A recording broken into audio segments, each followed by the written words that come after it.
Haleluya. Kita jumpa lagi di Sekam Padi, dan hari ini Sekam Padi sudah memasuki episode yang ke-18.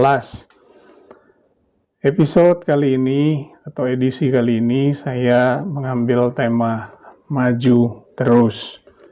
Kita buka dalam Filipi 1 ayat 21. Menulis demikian, karena bagiku hidup adalah Kristus dan mati adalah keuntungan.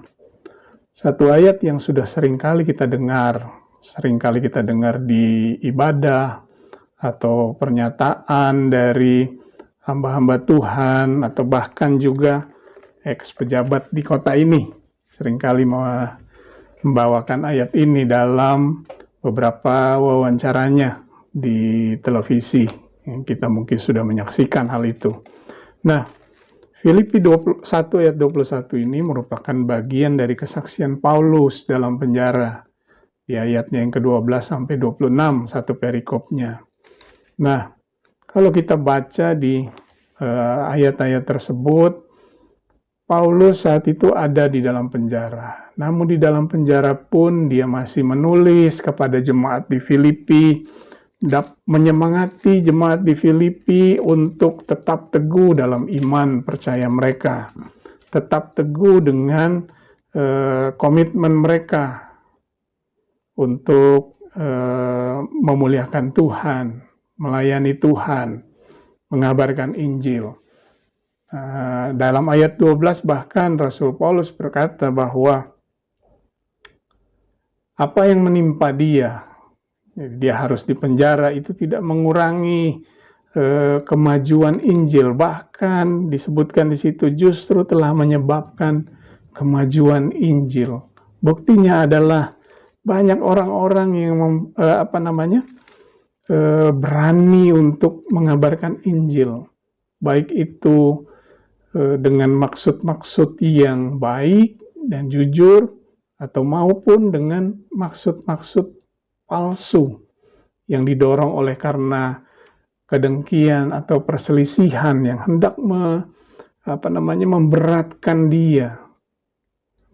hukuman atas Rasul Paulus. Buat Paulus tidak ada masalah. Di ayat 18 bahkan dia menulis, tetapi tidak mengapa sebab bagaimanapun juga Kristus diberitakan. Jadi ayat 21 ini, ayat 18 pernyataan dia dituliskan dengan lebih gamblang di ayat yang ke-21, bahwa di ayat 18 ditulis di situ, yang penting adalah Kristus diberitakan, bagaimanapun juga Kristus diberitakan. Ayat 21, sebab bagiku hidup adalah Kristus. Jadi Paulus di tengah situasi yang mungkin buat sebagian atau banyak orang, bahkan mungkin saya pun juga kalau ada dalam penjara, beban hidupnya pasti luar biasa. Stresnya, ya, begitu stresnya. Apalagi penjara yang zamannya Paulus itu mungkin tidak sebaik penjara zaman sekarang. Penjara zaman sekarang kan ada, ya kita tahulah ada beberapa ruang-ruang penjara atau kamar-kamar penjara yang judulnya adalah VIP. Begitu mewah di dalamnya, ada banyak-banyak perabot. Nah, penjara zaman Paulus bukan penjara demikian. Penjara zaman Romawi itu penjara yang kotor, pengap, gelap. Tidak ada yang bisa dinikmati dalam penjara. Namun Paulus di tengah situasi beban hidupnya, dia masih tetap memberikan semangat kepada jemaat di Filipi. Dan dia masih tetap bersukacita. Di ayat 18 di bagian terakhir, aku akan tetap bersukacita. Walaupun ada berita-berita, ini ada penginjil yang maksudnya palsu, yang maksudnya tidak baik. Enggak masalah, yang penting Kristus diberitakan. Yang penting adalah fokus hidupnya, tujuan hidup Paulus di ayat 21 itu sampaikan. Tujuannya hanya Kristus. Di ayat 25 dan 26 disebutkan di situ, yang penting adalah jemaat Filipi maju di dalam Tuhan, bersukacita di dalam iman, dan kemegahan mereka di dalam Kristus itu makin bertambah oleh karena Paulus di penjara. Ya, oleh karena pelayanan Paulus hingga dia sampai di penjara. Jadi tujuan pelayanan itu jelas. Fokus pelayanan itu jelas. Ada hal-hal yang mungkin menggoda dia karena pada saat kita menetapkan hati, menyatakan diri bahwa saya siap melayani Tuhan, saya siap setia kepada Tuhan. Pada saat itulah godaan, cobaan, gangguan, halangan itu datang, mungkin bisa bertubi-tubi. Baik itu datang dari lingkaran dalam kita ataupun lingkaran luar kita, teman baik kita mungkin, atau orang-orang yang tidak kita kenal dari mana-mana. Datang itu penghalang, datang itu penggoda, datang itu pengganggu. Yang tujuannya hanya satu, supaya kita tidak sampai kepada tujuan. Paulus tetap pada tujuan. Ada halangan apapun, tidak mengganggu tujuannya. Tujuannya tetap satu, kepada Kristus Yesus. Karena di ayat yang ke 23,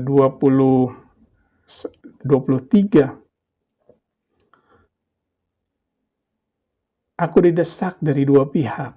Aku ingin pergi dan diam bersama-sama dengan Kristus. Itu memang jauh lebih baik. Jadi kalau dia boleh milih, ya saya balik aja deh kepada Tuhan. Kalau dia mau milih. Tapi enggak. Tujuannya kalau Kristus memang masih mempercayakan hidupnya, dia mau bekerja untuk Kristus. Karena ayat 22, jika aku harus hidup di dunia ini, itu berarti bagiku bekerja, memberi buah pelayanan. Timbullah jemaat-jemaat di mana-mana tempat yang dibuka oleh Rasul Paulus. Oleh sebab itu, apa yang Paulus berikan contoh kepada kita, menjadi panutan kita. Pada saat kita menetapkan hati, pikiran, jangan biarkan penghalang-penghalang itu mengganggu pikiran kita.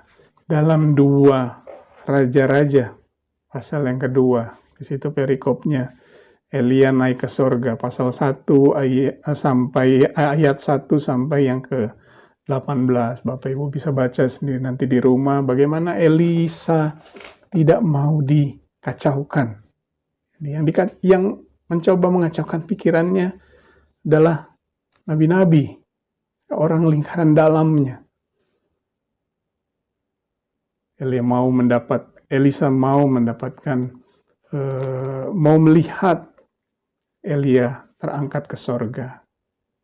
Dia sempat bilang, diam. Aku juga tahu, diamlah. Jadi dia tidak mau dikacaukan dengan hal-hal yang hendak mengacaukan tujuannya. Begitupun kita, begitupun Rasul Paulus. Tidak mau dikacaukan dengan hal-hal yang membuat perdebatan-perdebatan yang tidak penting. Ya, jadi kalau kita mau melayani Tuhan, nggak perlu perdebatan-perdebatan yang tidak penting, yang tidak esensial, karena kita ini melayani Tuhan. Sudah seringkali kita dengar bahwa pelayan itu adalah keset kaki. Bagaimana seorang keset kaki mau menjadi tuan? Nggak mungkin. Tugas kita melayani pekerjaan Tuhan, melayani Tuhan. Apapun yang Tuhan luaskan jadi dalam kehidupan kita, bersukacitalah senantiasa. Sama seperti suratan Paulus kepada jemaat di Tesalonika, bersukacitalah senantiasa. Oleh sebab itu, apapun yang menjadi penghalang, apapun yang menjadi penggoda, apapun yang menjadi pengganggu dalam kehidupan kita yang hendak mengacaukan tujuan hidup kita atau tugas kita yang harus kita lakukan, maju terus. Ibadah maju terus. Ibadah wadah maju terus. Ada penghalang, kalau memang sudah diperingatkan tidak masih tetap menghalangi, tinggal saja, maju terus. Tidak usah dikacau-kacaukan dengan hal-hal yang tidak penting dalam pelayanan. maju terus. Tuhan pasti akan bela kita di dalam pelayanan, di dalam keluarga, di dalam segala apapun. Maju terus. Tuhan Yesus memberkati kita semua. Haleluya.